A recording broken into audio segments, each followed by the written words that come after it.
Hello, I'm Benson and welcome to another one of my review video. This is the L6200 model. It's a 1080p projector and I got it from Amazon for £229. There is a voucher on screen available. Just click the button and you got £30 off. So I paid £200 for this. Now I have tested a few projector recently and I'm still in the search for the perfect budget projector. My video is about showing you the product in kind of a real life format, so I'm just going to do an unboxing, do a little bit of testing, just like my previous video. If you find my video helpful, please subscribe to my channel and help me grow, and press the like button and share with your friends.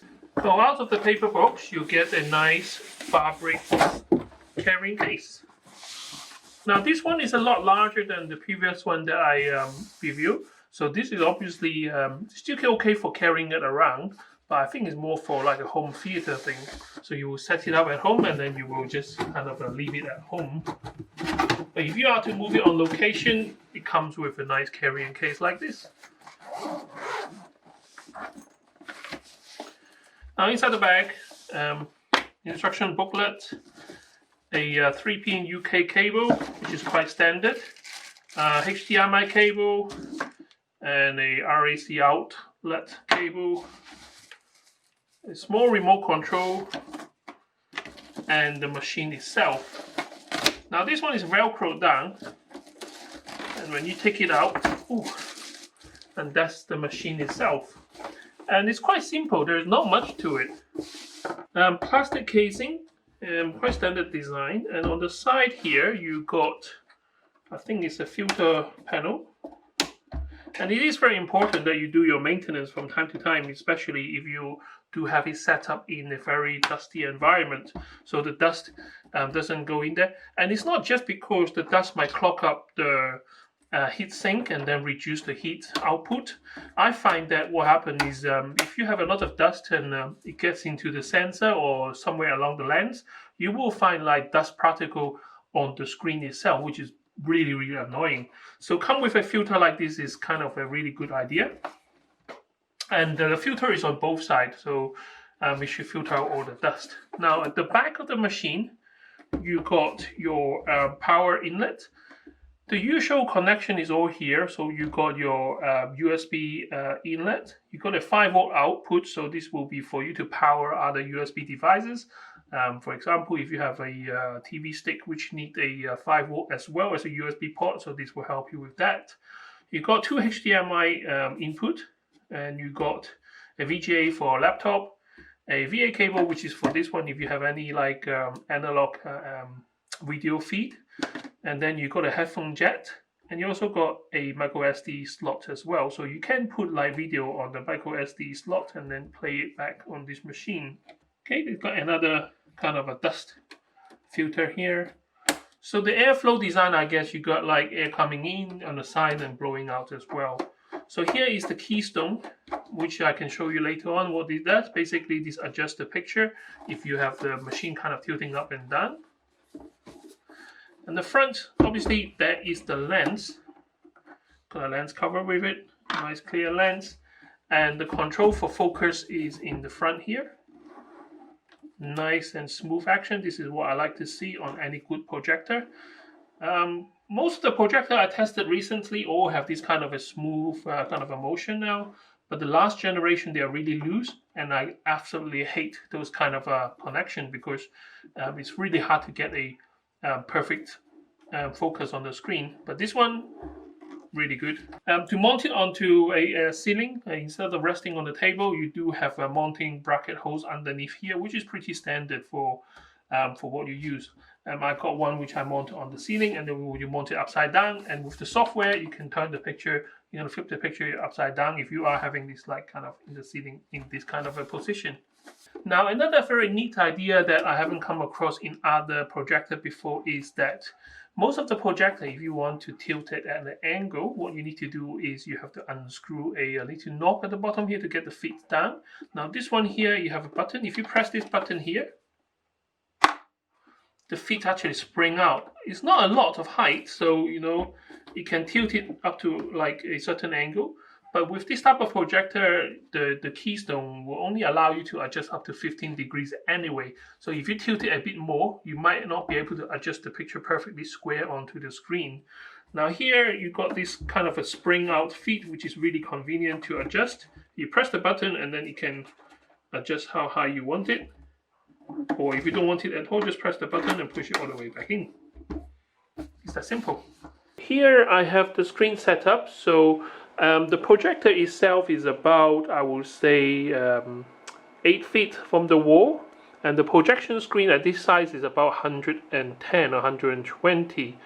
Now what I find is this one is a lot brighter than the one I previously tested and the one that I actually kept on the ceiling right here. If I get closer to the wall, then you can see maybe a bit better. Let me see if I can focus it. It takes a bit of time to focus. Yeah, so here is just a freeze frame, so I pause the video.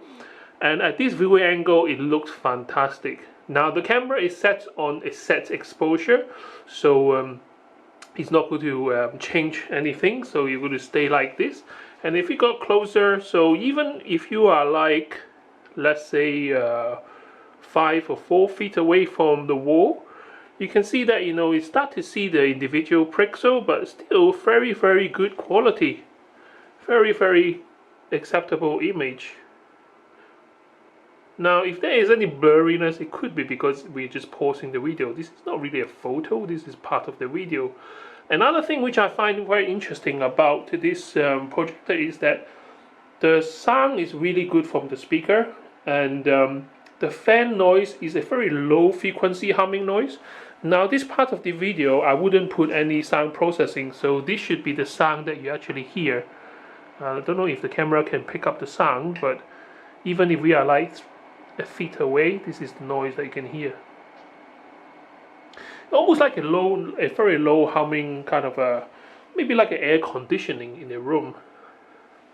Now, if I turn on the light, so my studio, we do have like ceiling lights here. So if I turn on part of the light, so this is with the light on kind of quite bright here.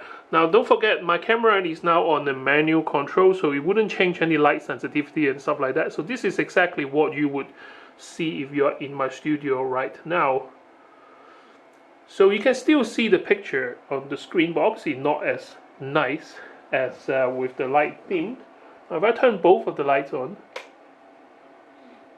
now I would say this one will be enough for you to navigate the menu system, maybe to choose which one to watch and all that, but it won't give you a good viewing experience at all.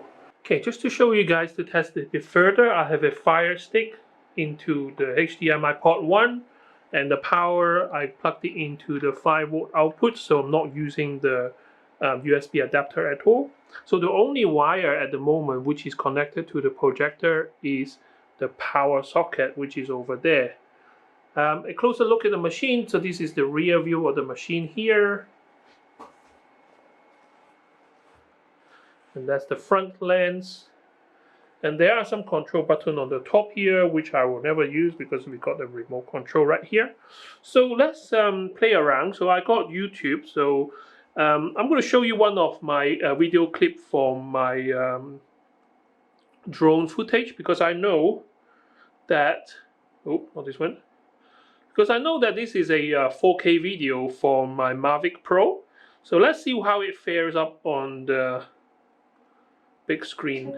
So obviously this is 1080p now because it kind of reduced resolution.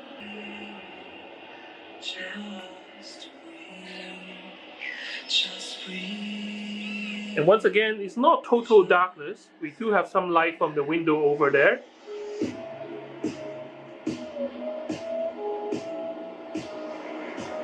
And this video footage is from Norfolk with my drone.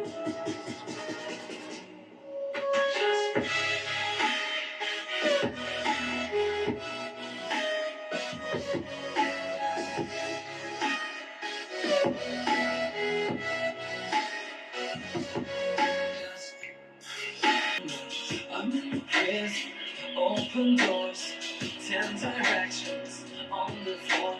I lose my mind, lose my sight. Tell me how I'm gonna win this fight. size comparison, I'm 6 feet tall, and this is the screen. Just breathe, just breathe, just breathe. Take the courage, take everybody breaks. This is not your fate. You take, 'cause I will drop the die. You won't wanna be.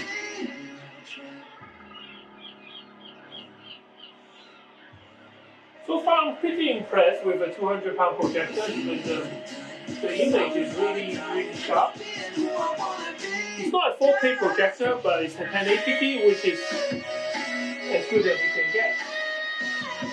So even the very bright spot here, you do get a little blurry, but overall you can still see the cloud details, which is really good.